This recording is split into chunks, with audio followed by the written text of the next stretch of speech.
اللہ تعالیٰ فرماتا ہے ظہر الفساد فی البر والبحر بما کسبت ایدی الناس، آئے لوگوں تمہیں اس خشکی کے اوپر، اس زمین کے اوپر اور تری کے اوپر جو فساد نظر آ رہا ہے،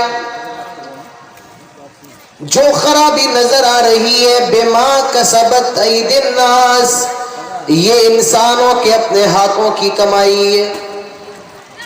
اللہ تعالیٰ دوسری جگہ ارشاد فرماتا ہے وَمَا أَصَابَكُم مِّن مُّصِيبَةٍ فَبِمَا كَسَبَتْ أَيْدِيكُمْ وَيَعْفُو عَن كَثِيرٍ، آئے مسلمانوں تم پر جو بھی پریشانیاں آتی ہیں، آئے مسلمانوں تم پر جو بھی مصیبتیں آتی ہیں، بِمَا كَسَبَتْ أَيْدِيكُمْ، یہ تمہارے اپنے ہاتھوں کی کمائی ہوتی ہے، یہ تمہارے گناہوں کا بدلہ ہوتا ہے، یہ تمہارے پاپوں کا نتیجہ ہوتا ہے۔ وَيَعْفُو عَن كَثِيرٍ، اللہ تعالیٰ تمہاری ہر گناہ پر پکڑ نہیں کرتا ہے، بہت سے گناہ تو اللہ تعالیٰ تمہارے ایسے ہی معاف فرما دیتا ہے۔ تو میرے پیارے بھائیوں، معلوم یہ چلا کہ آج مسلمان پریشان ہے اپنے گناہوں کی وجہ سے، آج مسلمان پریشان ہے اپنی کرتوتوں کی وجہ سے۔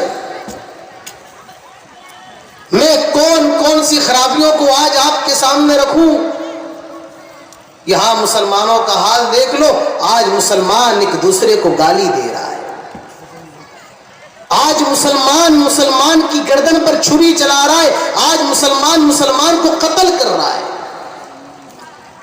جب چاہا جہاں چاہا کسی کی بہن کی عزت کو نیلام کر دیا، کسی کی بیٹی پر تہمت لگا دی۔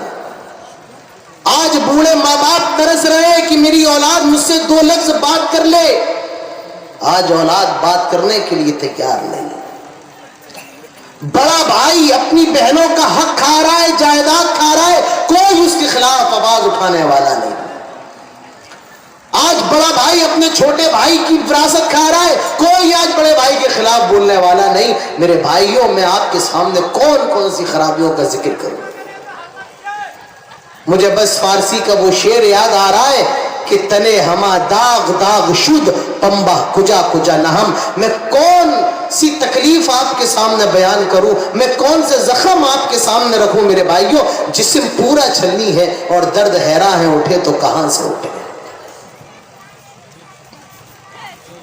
آج دنیا کے اندر سب سے زیادہ ذلیل، سب سے زیادہ پریشان اگر کوئی قوم ہے تو وہ مسلمان ہے۔ ہمارے ملک میں چلے آئے، ہندوستان میں چلے آئے، یہاں ہندوؤں کو، مسلمانوں کو لڑانے کی سازش کی جا رہی ہے، مسلمانوں کو اس ملک سے نکالنے کی پوری کوشش کی جا رہی ہے، مسلمانوں کے عقیدوں کو خراب کرنے کی کوشش کی جا رہی ہے۔ میرے بھائیوں، اس کا ذمہ دار کوئی اور نہیں ہے، اس کی ذمہ دار ہم اور آپ ہی ہیں۔ اس چائے والے سے کہنا چاہتا ہوں کہ چائے والا چلا جائے، 2 لوگ چائے پلا چکے ہیں، کافی ہے، اب کوئی چائے پلانے کے لیے پنڈال میں نہ آئے۔ میرے بھائیوں، یہ جلسہ ہو رہا ہے، جلسہ ہوتا کس کے لیے ہے؟ کہ یہ ایک رسم ہے، آپ چلے آئے پنڈال کے نیچے، میں اٹاوا سے چلا آیا، کوئی بہت دور سے چلا آیا، کوئی بمبئی سے چلا آیا اور 2 گھنٹے بول دیے چلے گئے۔ یہ رسم نہیں ہے میرے بھائیوں، یہ جلسہ ہو رہا ہے، ہم آپ کو کچھ دینے کے لیے آئے ہیں اور یہاں پر آپ کچھ سیکھنے کے لیے آئے ہیں۔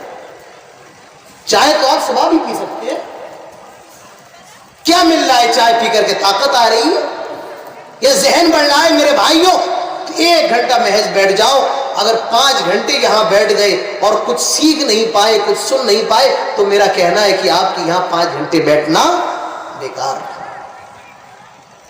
آپ کچھ لینے آئے ہیں، یہاں سے لے کر کے جائیں۔